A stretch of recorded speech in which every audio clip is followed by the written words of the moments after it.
Hello everyone, my name is Holly and welcome back to the channel. So I decided to embark on a little reading challenge for myself recently and read as many fantasy books that I can, or that I could, in a span of just 3 days.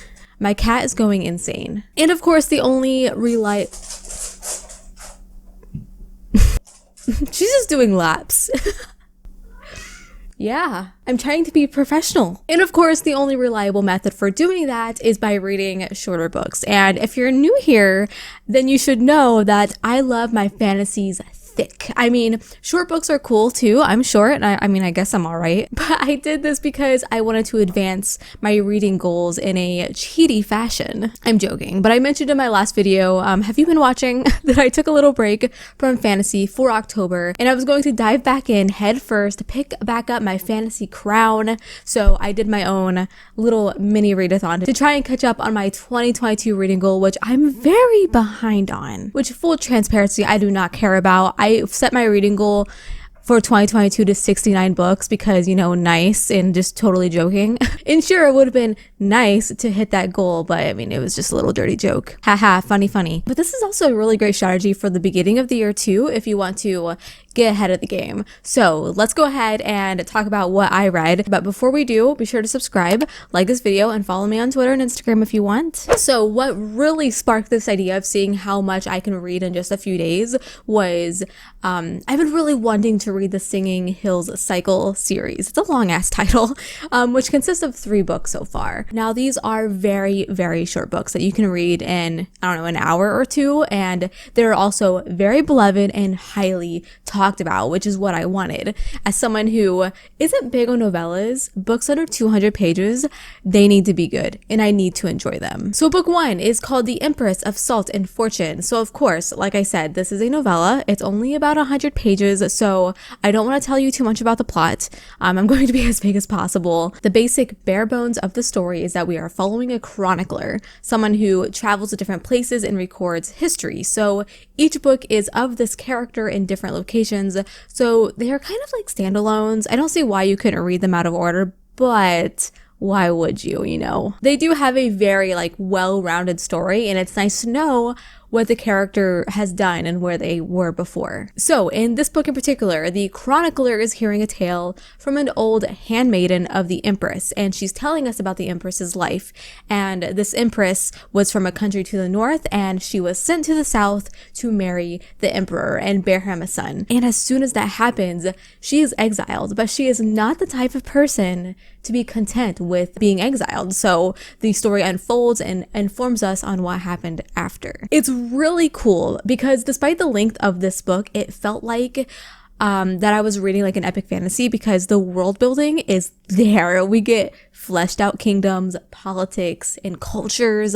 Like the North country we get told of is so different from the one in the South, each with their own customs, and that made this small story feel much bigger. And the way the mythology itself is treated, I believe it's inspired by Vietnamese mythology, and it's so prevalent in everything, which made it rich. So though this is, I don't know, I'd consider like a low fantasy world, the bits and pieces and details made it feel epic. I mean, even the characters you meet just briefly are really fleshed out. Also, like, same-sex relationships are just normal. We see lovers who are the same sex, and it was integrated into the story with such normalcy, so that was really lovely to see. Queerness was just an integral part of the story, and it wasn't necessarily the point of it, if that makes sense. A bonus was the story focuses on an extremely strong, confident, and powerful woman, which, you know, is always really cool to see. I really like this one. So after finishing that very quickly, I literally didn't stop. I went right to the sequel, When the Tiger Came Down the Mountain, which has my favorite cover out of the 3 books that are out currently. So it felt like I was just reading a normal novel since I read them all back to back.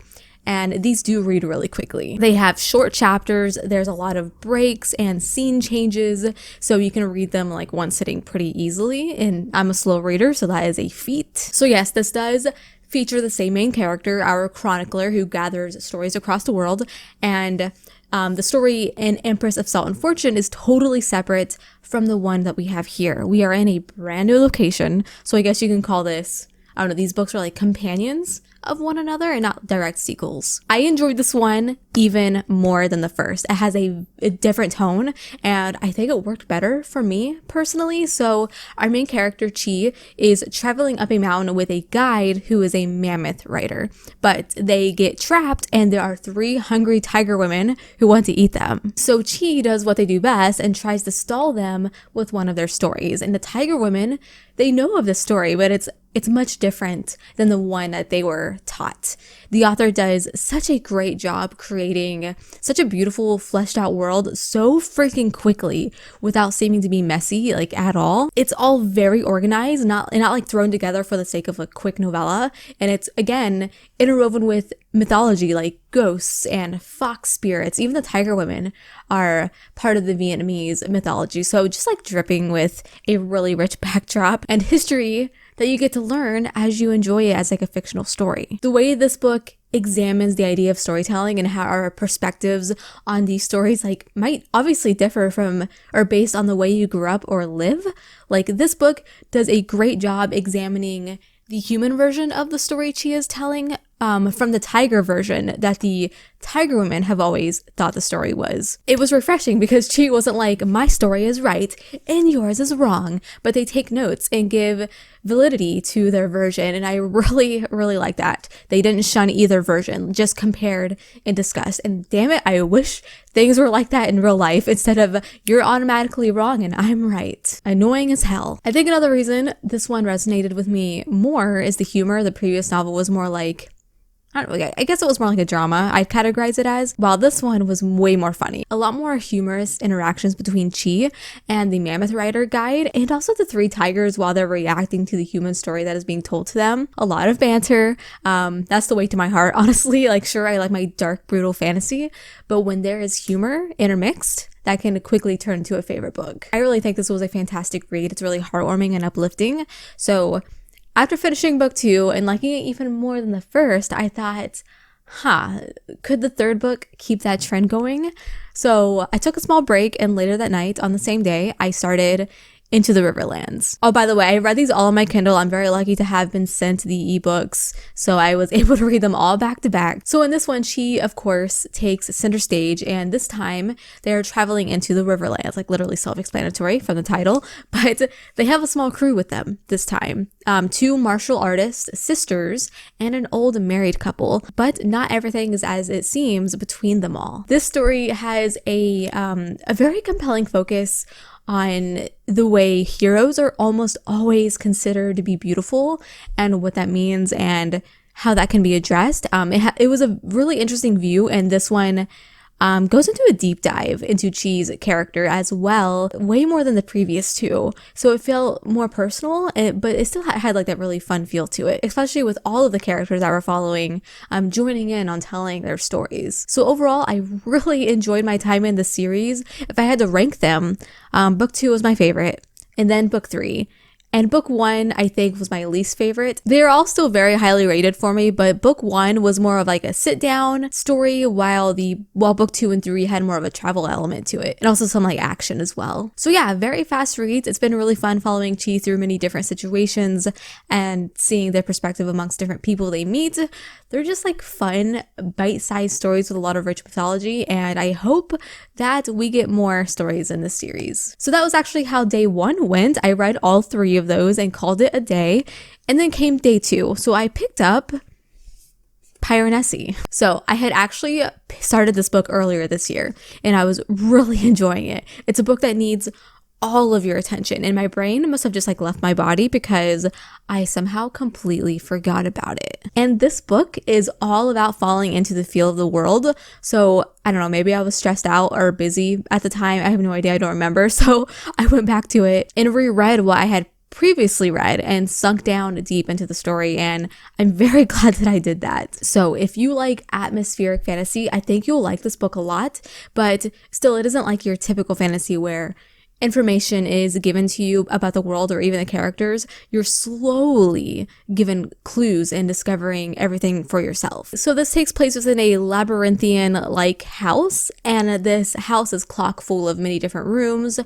strange statues, and there is also water, like an ocean that comes and goes and flows through these rooms, and Piranesi, our main character, is learning about all of it alongside the reader. He's actually lived there for a long time, but something really mysterious is going on that unfolds as you read. You really are like stumbling blindly through this weird place, and it all felt like a puzzle. Like if you were looking for a book that feels like, I don't know, like Sudoku or something, this book is for you. And there's another character as well who is living in this labyrinth, who is also very mysterious. It all just pulls your imagination to places it normally doesn't go, at least for me anyways. I'm so glad I went back to it and finished it because I ended up loving this. It's very haunting and stimulating once you get yourself started, maybe like 30 pages in, because it is very weird when you first begin to read it. I have never read a book like this, like as strange and as stimulating as it was, and I hope that we can get more stuff like this from this author in the future, maybe like more in this world. I will say I did find the ending a little tiny bit unsatisfying, but it's still like, it's well worth the read. It's also really short. You can read it in a day or two. I'm proof as your slow reading booktuber. Loved it. So it was still day 2, and this next book I only got halfway through it, and then I finished it on day 3. It was the Tangleroot Palace. So out of all the books that I read, this was the longest one, around 200 pages, which is why I didn't finish it all in the second day. But I decided to be ambitious anyways because I really enjoyed this author's graphic novel series, Monstrous. And I always said if she ever wrote a novel or anything in like novel form that I would read it, because in Monstrous the world felt like it extended so freaking far, and I was curious if these stories felt like that too. Well, this released either last year or the year before, I can't remember. I think it was last year, so I might be a bit late, but I finally got to it anyways. This is a short story collection, so though it was over 200 pages, that made it a very quick read, and I followed along with the audiobook. I would overall consider this a fantasy, but subgenre-wise, it is all over the place. There are some fairy tale retellings, there's more classic fantasy, there's science fiction, superhero stories, urban fantasy, and even some steampunk as well. So if you got an itch, this is going to scratch it for sure. And even though the stories are contained into like a short time, honestly, I would take more from these stories, even though I felt satisfied with them, because I actually overall liked them, like all of them. Some obviously more than others with any kind of like collection, but this was a perfectly capsulated fantasy bundle from an author who writes beautifully. So if you enjoyed Monstrous and want more kind of similar like that, maybe not as detailed, but it's in the same field, check this one out. The characters in each story have such intricate moments and ambitions, and there are all sorts of different kinds of strong and brave women as well. I do recommend picking this up because I think there is something here for everyone, and also newcomers too if you've never read Monstrous. This could be a nice introduction to Marjorie Liu's brain and like her process of storytelling. Okay, so day 3, I finished the Tangleroot Palace, and I was stuck in between 2 books to choose for my final book.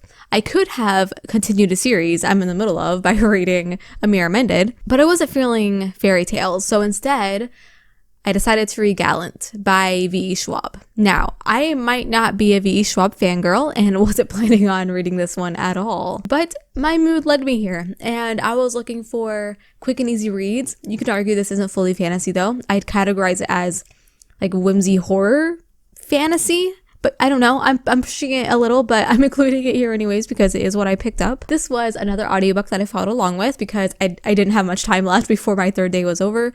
So I was getting some help with speed as, again, slower reader, and I need to read every single word on the page for some reason. Now, Gallant is a slow burning, suspenseful story about family secrets. It takes a while for it to build up steam, and overall, it felt like not a whole lot happens. So yeah, it has a very slow start, which normally I'm fine with. Mostly the first half is devoted to immersing ourselves in Olivia, our main character's confusion when she arrives at Gallant, which is a big manor. It's like covered in layers upon layers of cobwebs and dust and secrets. It kind of reminded me of Coraline a little bit. Not as good, but it definitely had like that similar atmosphere. But it just wasn't as gripping as I would hoped it would be. I just think the story was rushed maybe a little bit, and the characters didn't seem very fleshed out. And there were a few times here and there where I was bored, even with the audiobook, which really helped me finish it. So yeah, I think this was my least favorite book I read. It wasn't bad at all. I'd give this like, I don't know, maybe like 3 out of 5 stars. I enjoyed it. I enjoyed my time here, but I think my expectations for V. Schwab are just way too high. I think if this was written with more adult intention, so like an older protagonist, this would have been probably rated higher for me. Okay, so that was my little 3-day journey, and wow, I am very happy I decided to do this. I finally read some books I've been like keeping on the back burner. I'm really happy with the amount I was able to read, and maybe I can do this again. Just do a mini marathon of short books, since I tend to pick up only huge, ginormous fantasy. So I hope you enjoyed this video. I feel like I smothered you with a bunch of reviews, but maybe it enticed you to pick something new. Let me know if you read anything I talked about today. I know some of these are like older releases, so I'm sure a lot of you have. You're better reviewers than I am, that's for sure. Thank you all so much for watching, and until we meet again, happy reading.